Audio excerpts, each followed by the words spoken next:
Introducción. Antes que el pecado entrara en el mundo, Adán gozaba de libre trato con su Creador, pero desde que el hombre se separó de Dios por causa del pecado, aquel gran privilegio le ha sido negado a la raza humana. No obstante, el plan de redención abrió el camino para que los habitantes de la tierra volvieran a relacionarse con el cielo. Dios se comunicó con los hombres mediante su Espíritu y mediante las revelaciones hechas a sus siervos escogidos. La luz divina se esparció por el mundo. Los santos hombres de Dios hablaron siendo inspirados del Espíritu Santo. Durante los 25 primeros siglos de la historia humana, no hubo revelación escrita.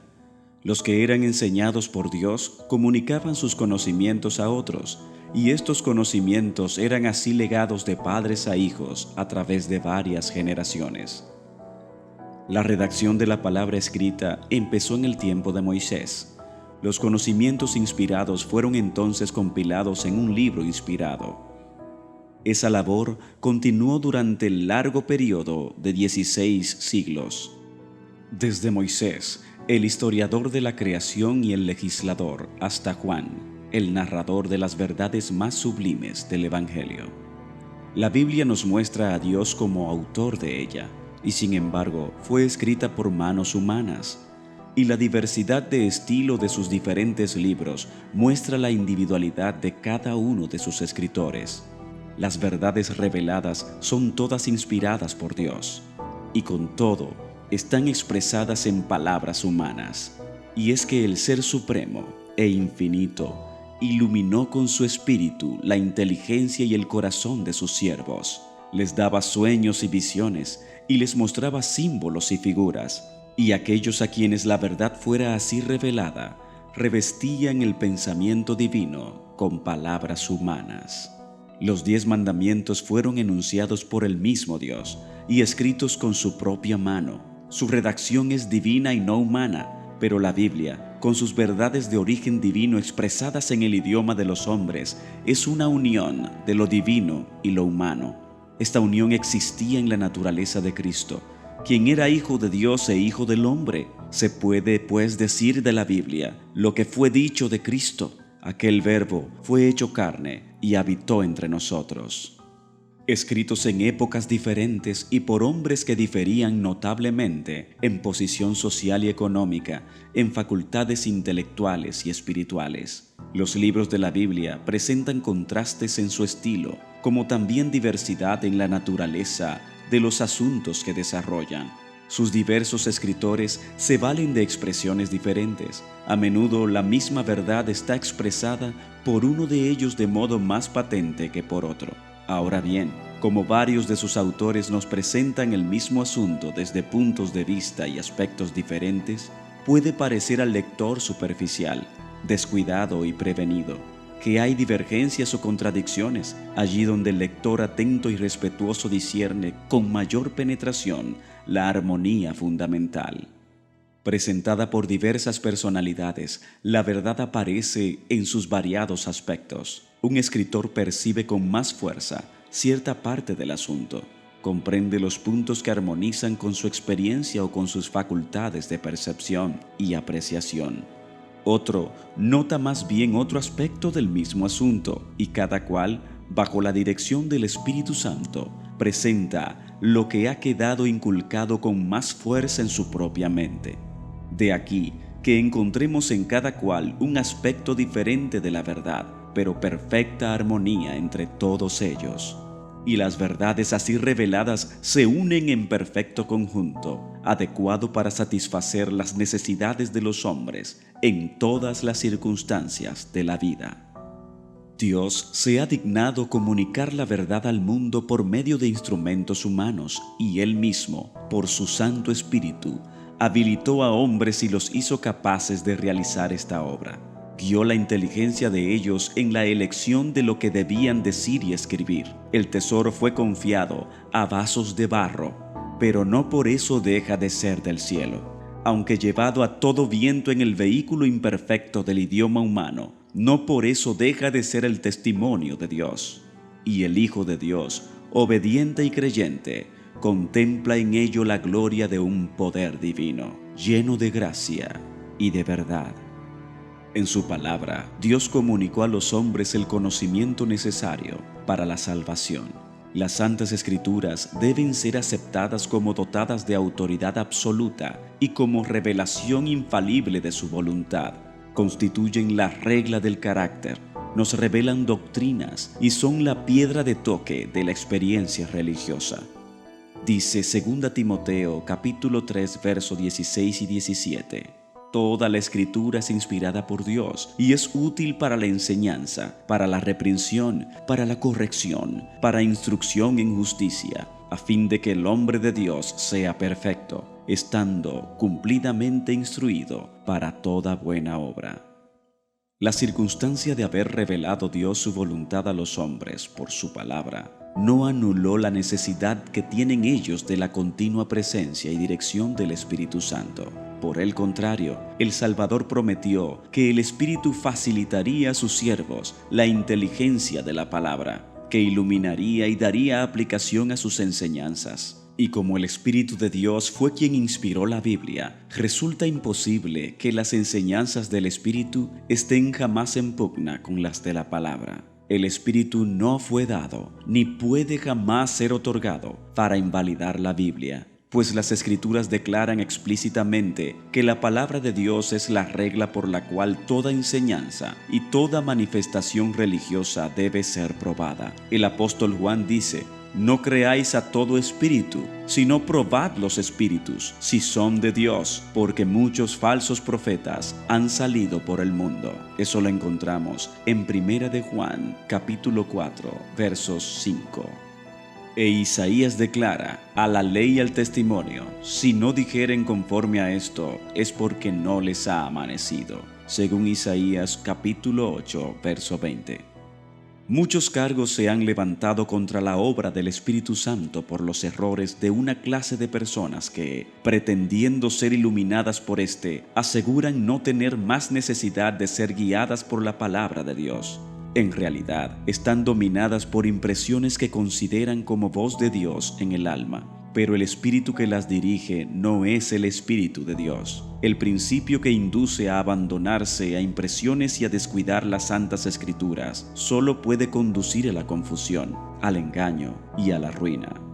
Solo sirve para fomentar los designios del maligno, y como el ministerio del Espíritu Santo es de importancia vital para la Iglesia de Cristo, una de las tretas de Satanás consiste precisamente en arrojar oprobio sobre la obra del Espíritu por medio de los errores de los extremistas y fanáticos, y en hacer que el pueblo de Dios descuide esta fuente de fuerza que nuestro Señor nos ha asegurado.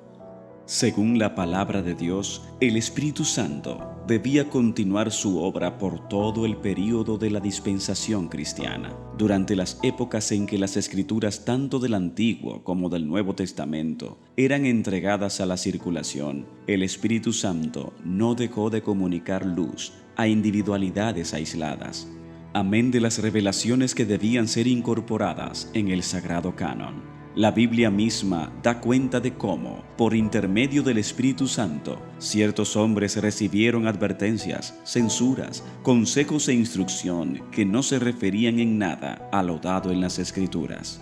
También habla de profetas que vivieron en diferentes épocas, pero sin hacer mención alguna de sus declaraciones. Asimismo, una vez cerrado el canon de las Escrituras, el Espíritu Santo debía llevar adelante su obra de esclarecimiento, de amonestación y consuelo en bien de los hijos de Dios. Jesús prometió a sus discípulos: el Consolador, el Espíritu Santo, al cual el Padre enviará en mi nombre. Él os enseñará todas las cosas y os recordará todas las cosas que os he dicho. Cuando viniere aquel Espíritu de verdad, Él os guiará a toda verdad y os hará saber las cosas que han de venir. Las Sagradas Escrituras enseñan claramente que estas promesas, lejos de limitarse a los días apostólicos, se extienden a la Iglesia de Cristo en todas las edades. El Salvador asegura a los discípulos: estoy con vosotros todos los días hasta el fin del mundo.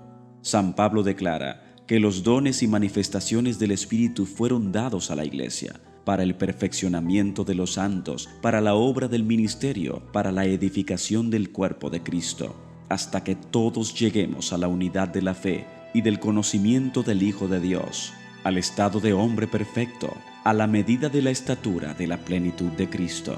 En favor de los creyentes de Éfeso, el apóstol rogó así: que el Dios de nuestro Señor Jesucristo, el Padre de la gloria, os conceda espíritu de sabiduría y de revelación en el conocimiento de Él, siendo iluminados los ojos de vuestro entendimiento, para que conozcáis cuál sea la esperanza de vuestra vocación y cuál la soberana grandeza de su poder para con nosotros que creemos. Que el ministerio del Espíritu Divino iluminará el entendimiento y revelará a la mente las cosas profundas de la santa palabra de Dios. Tal era la bendición que San Pablo pedía para la iglesia de Éfeso. Después de la maravillosa manifestación del Espíritu Santo, el día de Pentecostés, San Pablo exhortó al pueblo al arrepentimiento y a que se bautizara en el nombre de Cristo para la remisión de sus pecados, y dijo: recibiréis el don del Espíritu Santo, porque para vosotros es la promesa, y para vuestros hijos, y para todos los que están lejos, para cuantos el Señor nuestro Dios llamare. El Señor anunció por boca del profeta Joel que una manifestación especial de su Espíritu se realizaría en el tiempo que precedería inmediatamente a las escenas del gran día de Dios. Esta profecía se cumplió parcialmente con el derramamiento del Espíritu Santo el día de Pentecostés, pero alcanzará su cumplimiento completo en las manifestaciones de la gracia divina que han de acompañar la obra final del Evangelio. El gran conflicto entre el bien y el mal aumentará en intensidad hasta la consumación de los tiempos. En todas las edades, la ira de Satanás se ha manifestado contra la Iglesia de Cristo, y Dios ha derramado su gracia y su espíritu sobre su pueblo para robustecerlo contra el poder del maligno. Cuando los apóstoles de Cristo estaban por llevar el Evangelio por el mundo entero y consignarlo por escrito para provecho de todos los siglos venideros, fueron dotados especialmente con la luz del Espíritu. Pero a medida que la Iglesia se va acercando a su liberación final, Satanás obrará con mayor poder, descenderá teniendo grande ira, sabiendo que tiene poco tiempo. Obrará con grande potencia y señales y milagros mentirosos. Por espacio de 6000 años, esa inteligencia maestra, después de haber sido la más alta entre los ángeles de Dios, no ha servido más que para el engaño y la ruina. Y en el conflicto final se emplearán contra el pueblo de Dios todos los recursos de la habilidad y sutileza satánicas y toda la crueldad desarrollada en esas luchas seculares. Durante este tiempo de peligro, los discípulos de Cristo tienen que dar al mundo la amonestación del segundo advenimiento del Señor, y un pueblo ha de ser preparado sin mácula y sin reprensión para comparecer ante Él a su venida. Entonces el derramamiento especial de la gracia y el poder divinos no será menos necesario a la Iglesia que en los días apostólicos.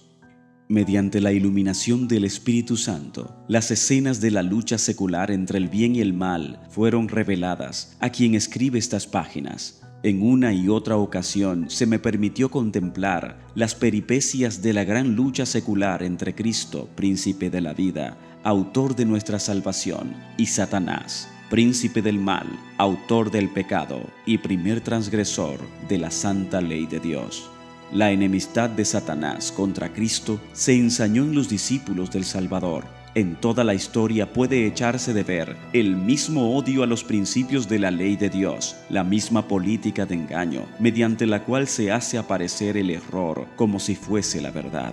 Se hace que las leyes humanas sustituyan las leyes de Dios y se induce a los hombres a adorar a la criatura antes que al Creador. Los esfuerzos de Satanás para desfigurar el carácter de Dios, para dar a los hombres un concepto falso del Creador y hacer que le consideren con temor y odio más bien que con amor. Sus esfuerzos para suprimir la ley de Dios y hacer creer al pueblo que no está sujeto a las exigencias de ella. Sus persecuciones dirigidas contra los que se atreven a resistir a sus engaños han seguido con rigor implacable. Se pueden ver en la historia de los patriarcas, de los profetas y apóstoles, de los mártires y reformadores.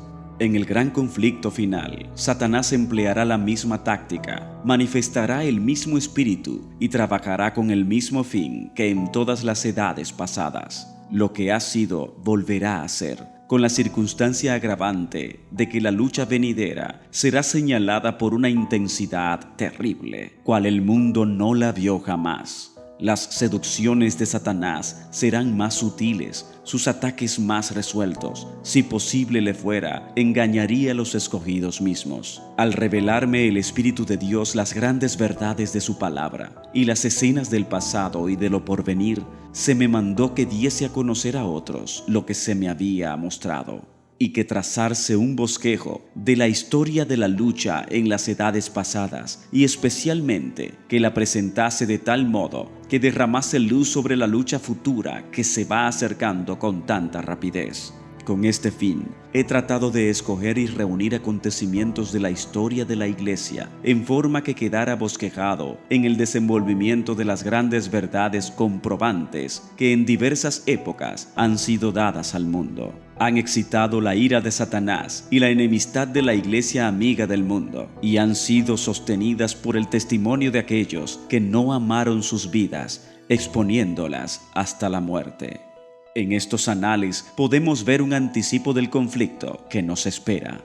Considerándolos a la luz de la palabra de Dios y por la iluminación de su Espíritu, podemos ver descubiertos las estratagemas del maligno y los peligros que deberán evitar los que quieran ser hallados sin mácula ante el Señor a su venida. Los grandes acontecimientos que marcaron los pasos de reforma que se dieron en siglos pasados son hechos históricos, harto conocidos y universalmente aceptados, que nadie puede negar. Esa historia la he presentado brevemente, de acuerdo con el fin y objeto de este libro y con la concisión que necesariamente debe observarse, condensando los hechos en forma compatible con una clara inteligencia de las enseñanzas consiguientes. En algunos casos, cuando he encontrado que un historiador había reunido los hechos y presentado en pocas líneas un claro conjunto del asunto, o agrupado los detalles en forma conveniente, he reproducido sus palabras, no tanto para citar a esos escritores como autoridades, sino porque sus palabras resumían adecuadamente el asunto. Y al referir los casos y puntos de vista de quienes siguen adelante con la obra de reforma en nuestro tiempo, me he valido en forma similar de las obras que han publicado. El objeto de este libro no consiste tanto en presentar nuevas verdades relativas a las luchas de pasadas edades, como en hacer resaltar hechos y principios que tienen relación con acontecimientos futuros. Sin embargo, cuando se considera los tales hechos y principios como formando parte de la lucha empeñada entre las potencias de la luz y de las tinieblas, todos esos relatos del pasado cobran nuevo significado y se desprende de ellos una luz que proyecta rayos sobre el porvenir, alumbrando el sendero de los que, como los reformadores de los siglos pasados, serán llamados, aun a costa de sacrificar todo bien terrenal, a testificar de la palabra de Dios y del testimonio de Jesucristo. Desarrollar las escenas de la gran lucha entre la verdad y el error, descubrir las tretas de Satanás y los medios de resistirle con éxito, presentar una solución satisfactoria del gran problema del mal, derramando luz sobre el origen y el fin del pecado, en forma tal que la justicia y benevolencia de Dios en sus relaciones con sus criaturas queden plenamente manifiestas, y hacer patente el carácter sagrado e inmutable de su ley. Tal es el objeto de esta obra, que por su influencia muchos se libren del poder de las tinieblas y sean hechos aptos para participar de la suerte de los santos en luz, para la gloria de aquel que nos amó y se dio a sí mismo por nosotros. Tal es la ferviente oración de la autora.